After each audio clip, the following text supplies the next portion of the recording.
Assalamualaikum warahmatullahi wabarakatuh. Bismillahirrahmanirrahim. Alhamdulillahi rabbil alamin.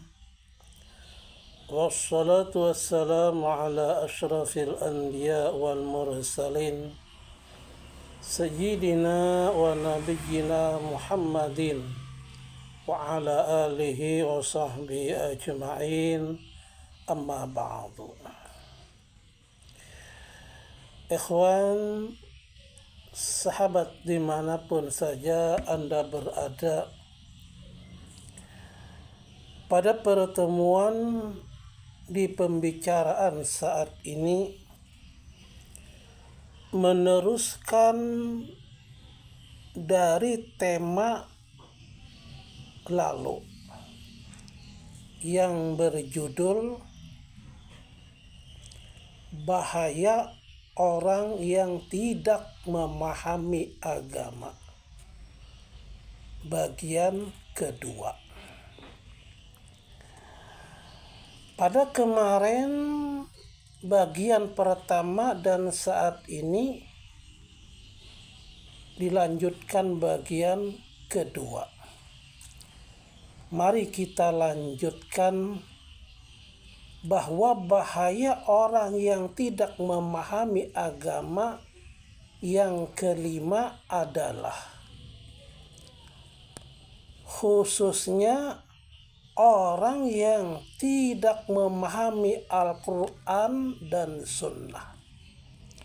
Sedang Al-Quran dan Sunnah merupakan sumber hukum Islam.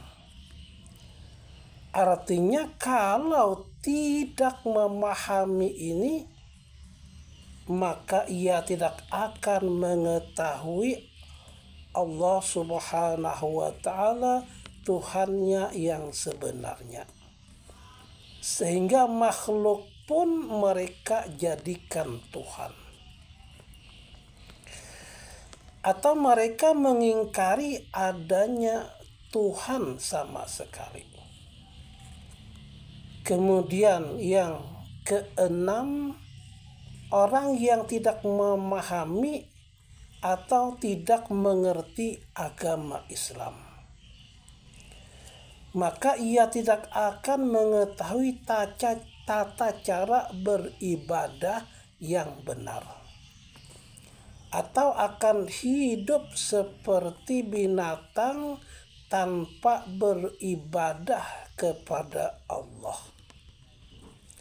Orang yang tidak memahami, kemudian orang yang tidak memahami agama yang ketujuh adalah orang-orang muslim yang rajin beribadah, tetapi ada kemungkinan dia tidak faham ajaran Islam, cuma bertaklid atau ikut-ikutan saja, atau besar kemungkinan untuk berbuat bid'ah yang menyesatkan.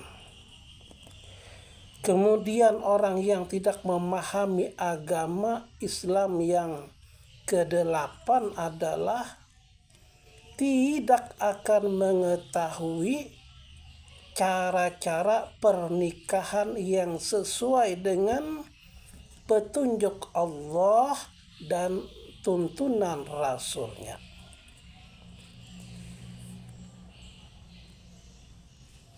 Dan tidak akan mengetahui cara-cara mengadakan perkawinan atau hubungan seksual yang benar. Mereka akan condong mengikuti teori orang-orang kafir yang sama dengan binatang dalam memuaskan nafsu seksualnya. Kemudian orang yang tidak memahami agama yang kesembilan adalah orang yang tidak akan mengetahui bahwa kehidupan dunia hanya bersifat sementara.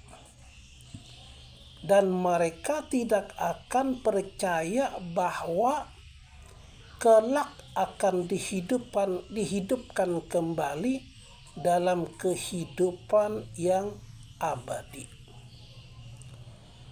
Sebagaimana anggapan orang-orang sebelumnya yang diungkap kembali dalam Al-Quran. Di antaranya dalam surah Al-Isra pada ayat 49 yang berbunyi, wa qalu aiza kunna izaman wa rufatan a inna lamab'usun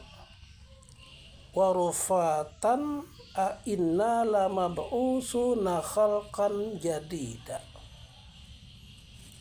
Wa qalu aiza kunna izaman wa rufatan a inna lamab'usuna khalqan jadida. Dan mereka berkata, apakah apabila kami sudah menjadi tulang belulang dan benda-benda yang hancur lebur, apa benar-benarkah kami akan dibangkitkan kembali sebagai makhluk yang baru? Surah Al-Isra ayat 49. Jadi ini menunjukkan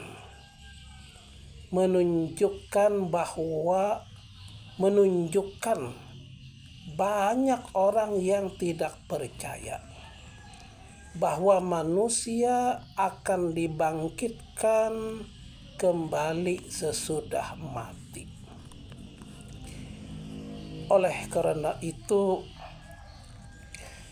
mereka puas-puaskan nafsunya selama hidup di dunia ini. Sebab menurutnya hidup itu hanya sekali saja. Anggapan demikian itu bertambah banyak hingga abad modern. Bagi orang-orang semacam itu, terutama yang mengaku diri bertuhan, hendaklah memperhatikan firman Allah Subhanahu wa ta'ala dalam surah Asy-Syura ayat 9. Amittakhadhu min dunihi awliya'a fallahu huwal waliyyu wa huwa yuhyil mauta wa huwa ala kulli syai'in qadir.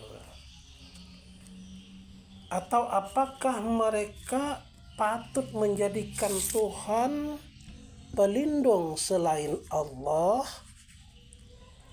Hanya Allah Tuhan pelindung itu, dan Dia akan menghidupkan kembali orang-orang yang sudah mati. Dialah yang maha kuasa atas segala sesuatu. Surah Asy-Syura ayat 9. Qul innal awwalina wal akhirin lamajmu'una ila miqati yaumin ma'lum. Katakanlah, sesungguhnya orang-orang yang terdahulu dan orang-orang yang akhir benar-benar akan dikumpulkan di waktu tertentu pada hari yang dikenal. Surah Al-Waqiah ayat 49 hingga 50. Shadaqallahul azim. Demikian disampaikan mengenai bahaya orang yang tidak memahami agama, bagian yang kedua. Saat ini akhir kata kami sudahi dengan wabillahi taufiq wal hidayah. Assalamualaikum warahmatullahi wabarakatuh.